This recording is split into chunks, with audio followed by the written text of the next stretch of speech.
의학과 약관으로 보험을 설명합니다. 안녕하십니까, 이범기 강사입니다. 암의 치료 과정입니다. 먼저 종양이 있고요. 이 종양이 악성신생물, 즉 침윤 파괴적 성격을 가진 암이 되죠. 그럼 이 암을 의사 선생님이 보면 크게 두 가지의 치료 방법으로 결정합니다. 첫 번째는 바로 수술을 해줄 수 있는지 또는 바로 수술할 수 없어서 항암 방사선 치료를 먼저 해야 할지. 그러면 수술이 불가능한 상황은 어떤 상황이냐라고 물어보면 보통 사기암 환자입니다. 사기암 환자의 경우 바로 수술해주지 않습니다. 이유는 의사의 입장입니다. 대장암에서 시작해서 이 환자분이 간암이 된 거죠. 그러면 의사는 대장암 수술해주면 뭐하나? 어차피 간암으로 돌아가실 수 있는데, 그래서 이 암세포가 하나의 장기에 국한된 게 아니라 다른 장기에도 있는 경우에는 바로 수술적 치료를 해주지 않고 먼저 항암 치료 또는 방사선 치료로 인해서 다른 부위에 있는 암의 크기를 굉장히 줄이고, 그리고 이번에 한번 열어서 수술했을 때, 즉 관열 수술했을 때 눈에 보이는 암세포를 다 제거할 수 있다고 판단이 됐을 때 수술을 해주는 겁니다. 그럼 일반적으로 좀 일찍 발견된 경우에는 어떻게 될까요? 그러면 암 수술을 바로 해줍니다. 그리고 입원하죠. 유방암 초기의 경우에는 2박 3일 입원하고 퇴원하는 경우도 있고요. 간암의 경우라 하더라도 보통 최대 2주 정도만 입원을 하고 퇴원을 하죠. 그리고 나서 이제 통원을 하게 됩니다. 보통 그렇게 되면 요양병원에 입원을 하게 되고 상급 종합병원에 통원으로 항암 또는 방사선 치료를 받게 되죠. 이때 우리가 판매하는 사보험에서 어떻게 보상하는지 시간의 순서에 따라서 설명할 수 있어야 됩니다. 먼저 종양은 양성세포와 악성세포가 있고, 악성세포를 진단받으면 TNM 병기에 따라서 병기를 구별합니다.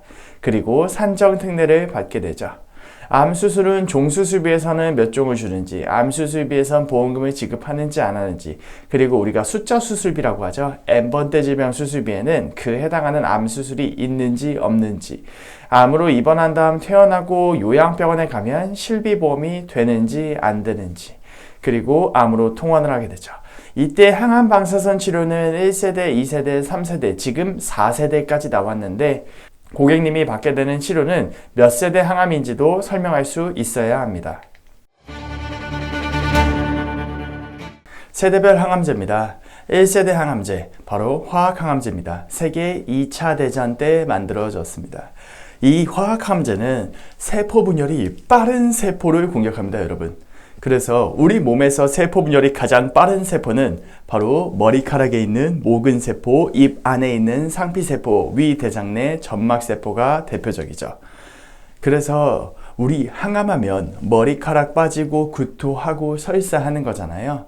이런 부작용을 줄이기 위해 나온 항암제가 바로 2세대 표적항암제입니다. 얘는 뭐냐면 특정 유전자만 타겟팅해서 공격합니다. 여러분, 저랑 가위바위보를 하는데 주먹만 한번 내보세요. 가위바위보, 가위바위보, 가위바위보. 자, 그러면 여러분들은 주먹을 냈고 저는 보자기를 냈죠. 그러면 계속 이걸 100번 연속하면 계속 누가 이길까요? 네, 맞습니다. 제가 이깁니다. 그래서 이 표적항암제는 주먹이라는 암세포에 보자기라는 항암제를 넣어서 계속 잡아먹는 겁니다. 근데 주먹 입장에서는 계속 잡아먹히잖아요. 그러니까 점점 내성이 생깁니다. 그러면서 손가락 2개가 튀어나옵니다. 그래서 여러분들, 우리 항암하다가 갑자기 안 좋아지셔서 돌아가시는 분들 있잖아요. 그런 부분의 환자분들은 바로 항암제에 내성이 생겼다라고 표현하죠. 그래서 나온 항암제가 바로 3세대 항암제입니다. 이건 뭔가요? 주먹이라는 암세포에 보자기란 항암제를 넣어서 계속 잡아왔는데 형태 변화, 즉 내성을 일으켜가지고 더 이상 잡아먹지 못하게 됐잖아요. 그러면 이제 3세대, 우리 몸의 자체 내 면역세포를 밖으로 뽑아냅니다. 즉 무슨 말이냐, 50명이 활 쏘고 있었는데 이 사람들을 500명으로 늘리고 기관총을 주고 다시 투입시키는 거예요. 그래서 자체 내 면역세포로 증식해가지고 다시 투여한다. 이게 바로 3세대 면역항암제입니다. 그래서 여러분들, 실무에서는요 2세대랑 3세대를 동시에 쓰고 있다, 이렇게 이해하시면 됩니다.